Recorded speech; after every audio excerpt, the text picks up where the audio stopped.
Okay, well here we are ready to start the game of Tannenberg, and as you can see I'm using the grouping markers to cover all the German units. Now as the game progresses, some of these grouping markers will show up with nothing in them at all to even kind of obfuscate where the locations of the units are, but at the start of the game the Russian does know where the German forces are. I'm just trying to kind of hide the situation a little more. Afraid it's an exceedingly early hour. I couldn't sleep.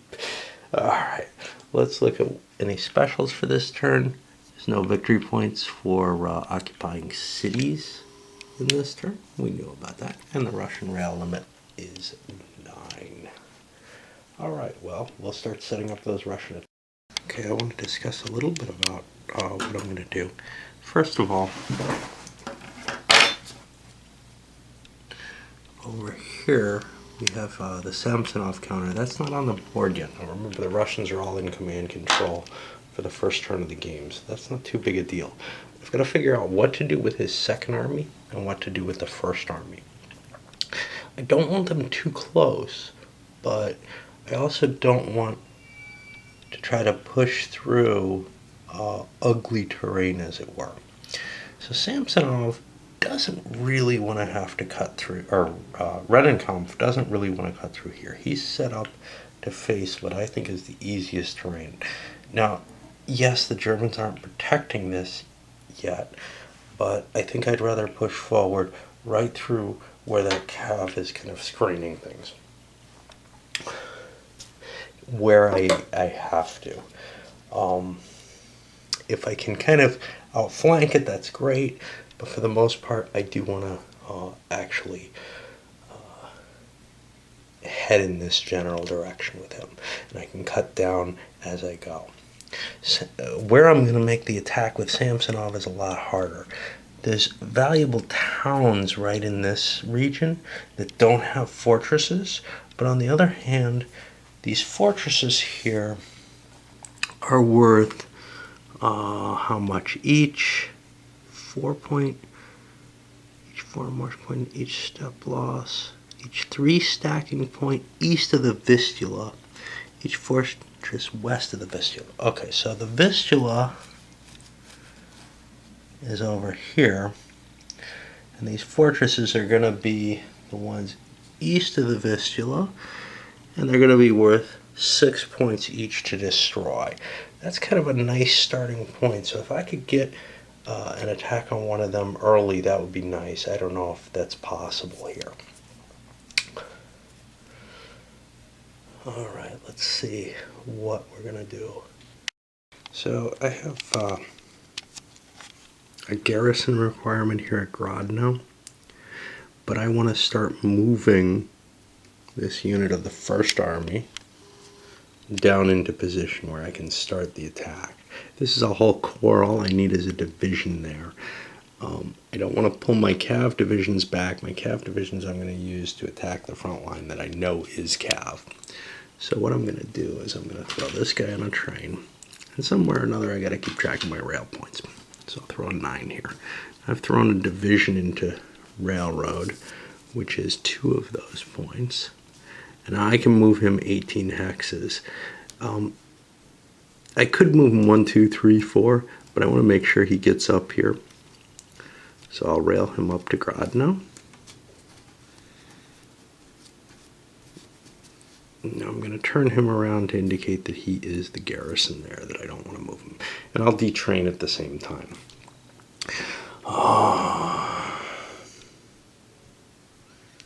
It's a hard situation for me.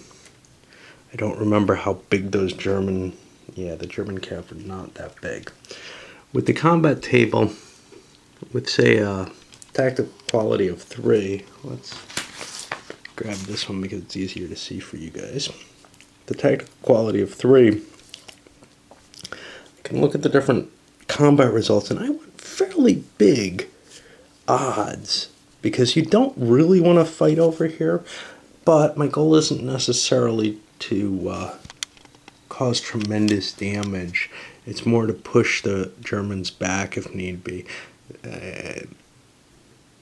and I believe they're allowed to withdraw before combat, even in the face of enemy cav.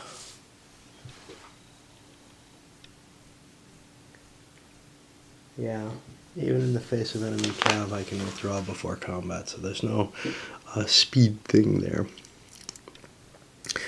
This forest terrain has no effect on combat. It just has a movement effect. Most things don't have an effect on combat other than things like cities and trenches. I don't know. Alright. Oh, I forgot.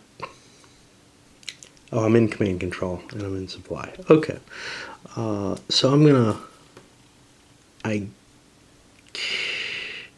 I guess I'm gonna load up on a train with this guy. That cost me 4 more of these rail points.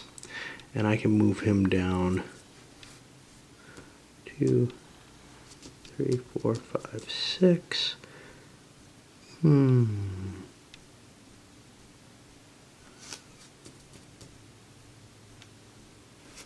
Nah, I don't want to move that far. And I'll detrain again. And look what happens when I detrain. I don't think I'm allowed to move. Oh yes, I can move normally afterwards. Neat. Okay, so that was the rail. That cost me nothing actually, right? Or did it cost a moving point to end train?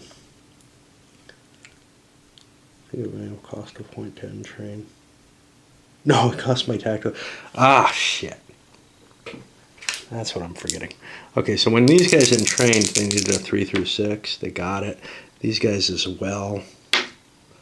They also got it. Okay. But it cost them 3 movement points. So now I can move the 4th here. And I've only got enough. I can't entrain another corps. All I could entrain is smaller units here. Let's see what we got here. We would like to have a division as a garrison here, which we'll quickly put into place there. And that frees these guys up. And it's just a cav division.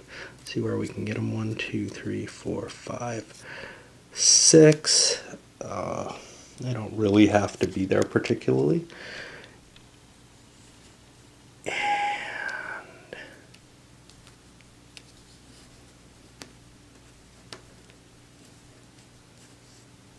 1, 2, 3, 4, 5. The stream or river costs an extra point over here. 6.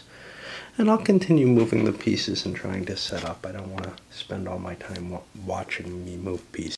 Okay, so this is kind of my position. I've got Rennenkampf's army pushing down. I moved his headquarters over here by rail along with some of the other units to help support this possible cav attack here. Now he gives 2 shifts, so that's kind of potent. And the Germans, when we flip this over, only have a 1-point defensive cav there. So I can actually put that on the board because the grouping was revealed. So we're talking 4 to 1 over here with 2 shifts. That's not something I particularly want to face. So I'm going to do a withdrawal before combat there. All I need is anything but a 1. I get it, and I can pull 2 hexes out.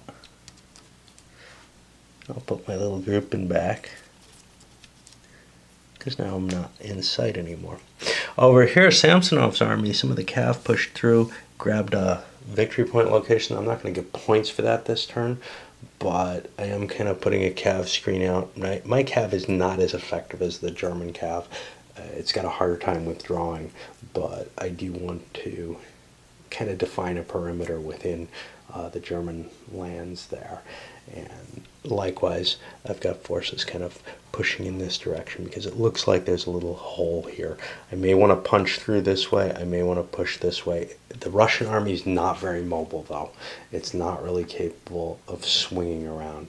I've got a big core here, which may be enough to grind its way through some of those fortresses. That puts me on the German side of the turn.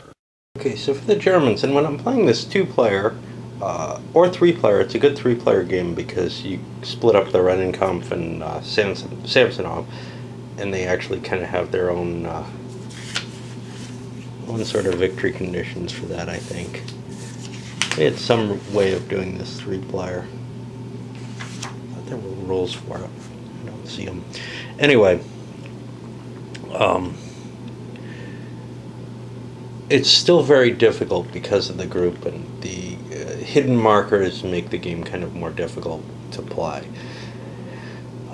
Doing it solitaire is particularly hard, and so I threw out the different German leaders on top of the units just to help me define my command radiuses. Now, if you look very quickly, you can see that most of the Germans are going to be out of command control. We didn't have to deal with this with the Russians for the first turn. But this guy's out. All of these are out.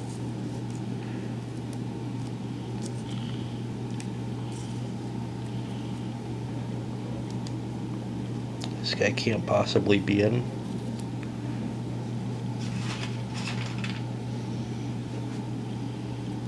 And these guys can't be possibly in.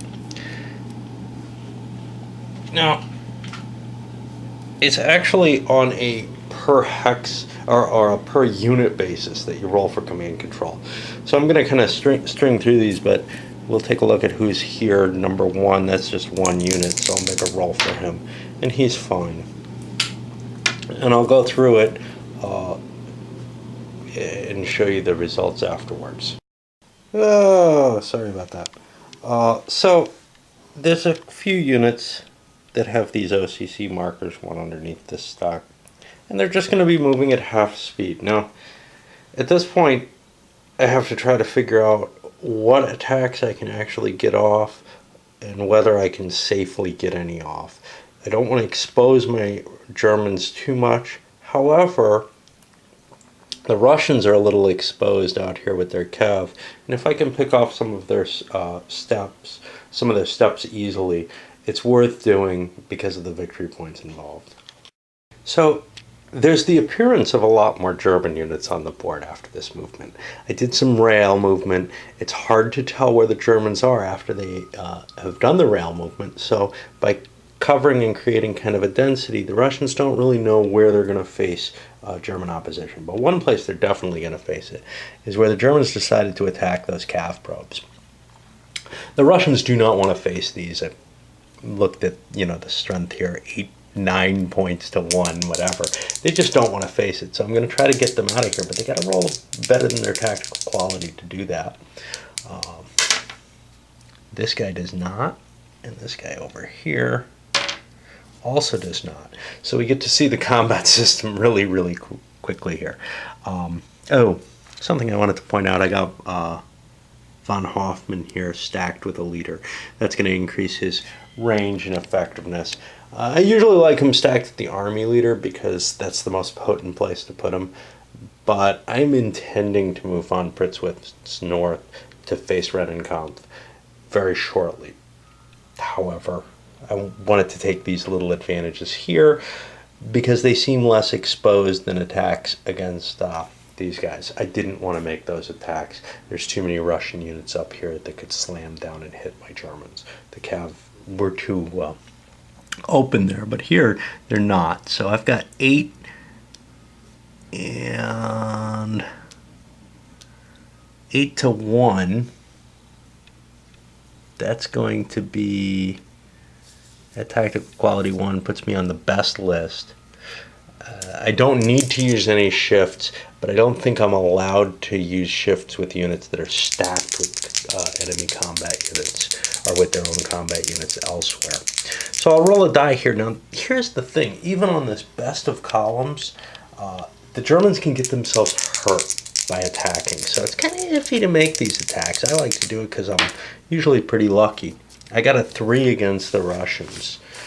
And a 3 means they're either all eliminated or half eliminated. And each surviving unit is retreated. So that's going to be a step loss against the Russians. And somewhere or another we've got to score that. Each Russian step lost is worth 4 victory points. Well, this is a -4 right now. I seem to have lost some counters. I don't think I ever had some of them. Okay, and 2 hexes back. We'll fling back to this town. The Germans have the opportunity to advance here to Tannenberg. I don't think I see any real advantage to doing so. I would like to use a group encounter for this. So I'm going to steal this empty one here and put it there. And then here I have 4, 8, 9, 10 because he's heroic. He's halved, so he's really not an issue. So I've got a 10 to 1, and again I'm on that best column. I roll a 4, that's again a 3. It's going to be 4 more Russian victory points. They're flipped over, and they retreat 2 hexes. And again, I don't particularly want to attack. I'll steal this one to put it up there. So I don't think that defense in depth really looks terribly likely. That should be the end of the turn here. Yes, there's step replacement, but that doesn't come into play until later. So we push on to turn 2. Okay, so now we hit turn 2. The Russians have a rail limit of 20 for this turn. Now,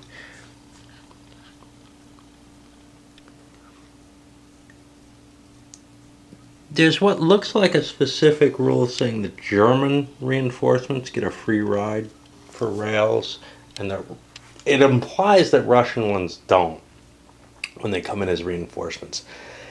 And in a sense that makes sense.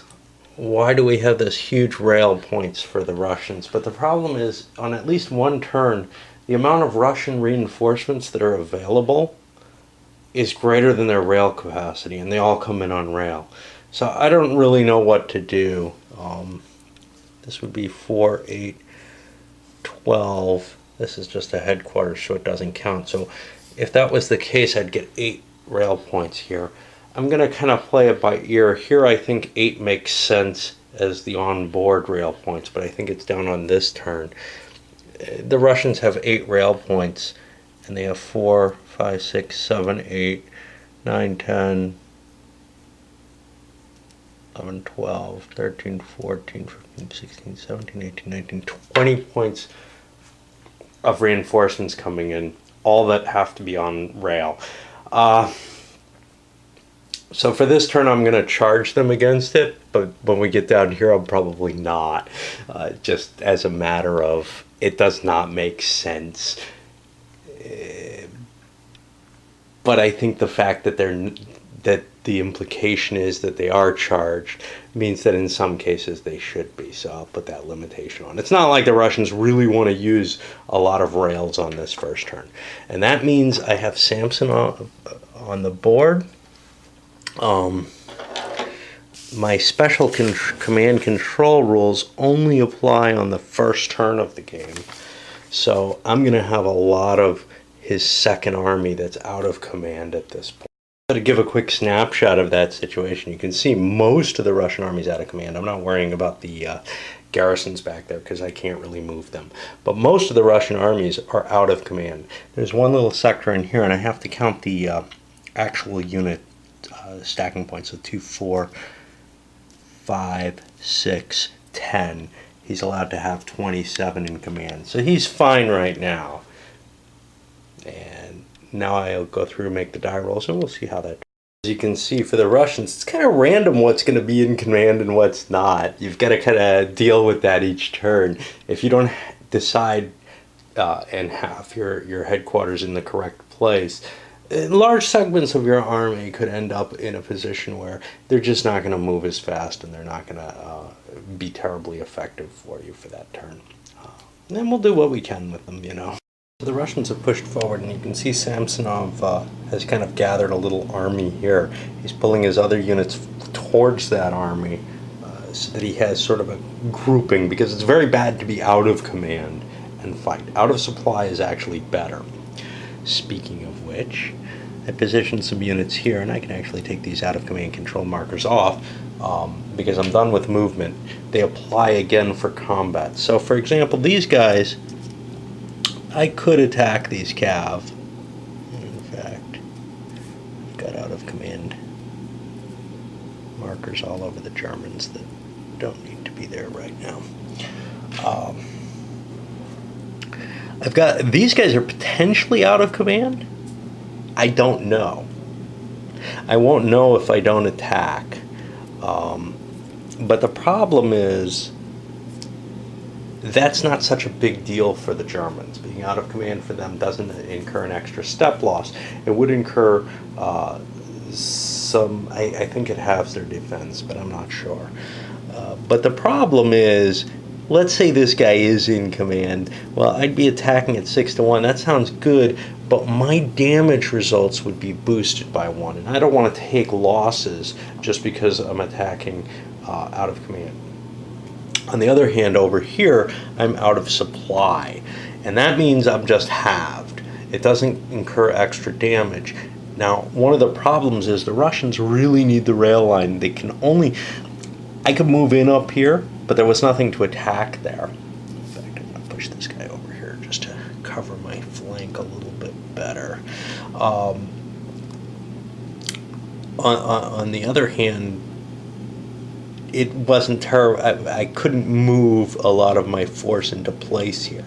So these guys are in supply but not in command. I could make an attack with them. I doubt I'm going to. The Germans are going to try to get out with their 2 cav, though. We'll start with this one. They do not. And the other one, they do get away. And they're not actually bothered by that zone. They just get to run. I don't know if there's an advance after combat available. If there is, I'll probably take it.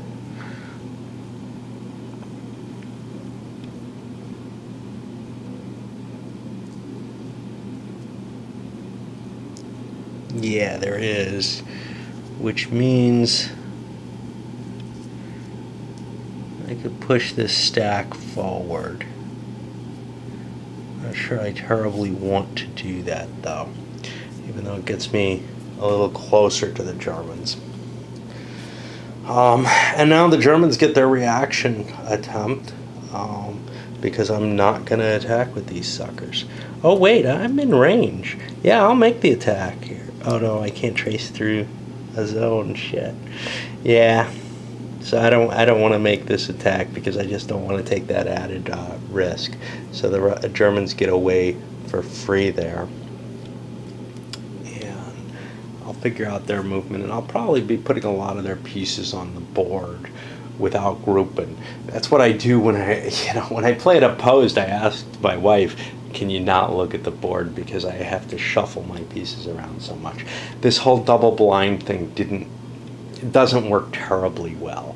It's okay with some games, but with this one where there's real strength points to count and everything, and you're looking for an odds chart, it's just a little bit more cumbersome than it is in some systems. I'll take a moment about the supply, though.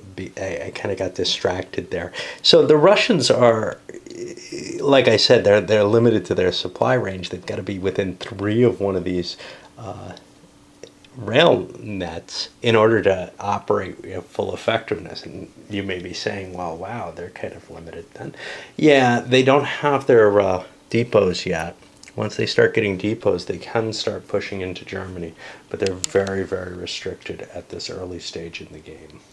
Okay, so the Germans have mainly pulled back here, taking some defensive terrain, etc. They could have gone and ambushed these cav units, but there's significant Russian forces there. I don't want to expose my troops in that way. I am taking a little bit of a risk here with an attack on this. We'll see if the cav can't even withdraw because it's going to be going through a zone of control, I believe. And it's got that tactical quality limit.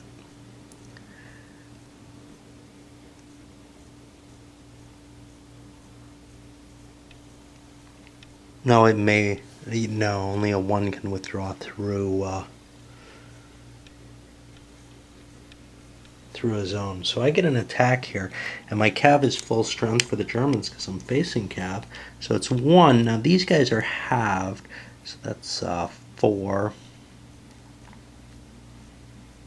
Ooh, he may not have 2 steps. Yeah, he does. 4, 5, 6, 7, 8, 9, 10. 14 to 1, that's pretty damn huge.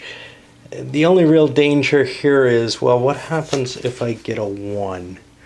I have to lose half the total number of affected steps. Well, there's only 2 steps there, so that's okay. Instead, I roll a 3, which does a 3 loss to the Russians. They'll be either eliminated or half are eliminated and they have to retreat. Well, they'll take the elimination, and that's a none shall pass result, because it was a choice even though I was surrounded. So that's 2 more Russian steps, and that works out to be 8 more victory points. And now we're at like minus 16 there. Not a pleasant situation for the Russians there, but such is life. They're not meant to win this ever anyhow. The only way they can get a victory really is to trigger those Western Front reinforcements. How do they get triggered? Well, I've got to get victory points, which is unlikely, or headquarters within the German border, 4 or more hexes within the border with at least 2 of their headquarters. Well, they only start with 2. If Pritzwitz is destroyed, but otherwise it's very hard to get any chance at this. Pushing in is the only real way. I'm not deep enough in yet. All right, but the Russians actually get their own victory point because they're sitting on a city. So I get to reduce that a little bit. I'm going to load this sucker up. Maybe be able to get a little bit more done today.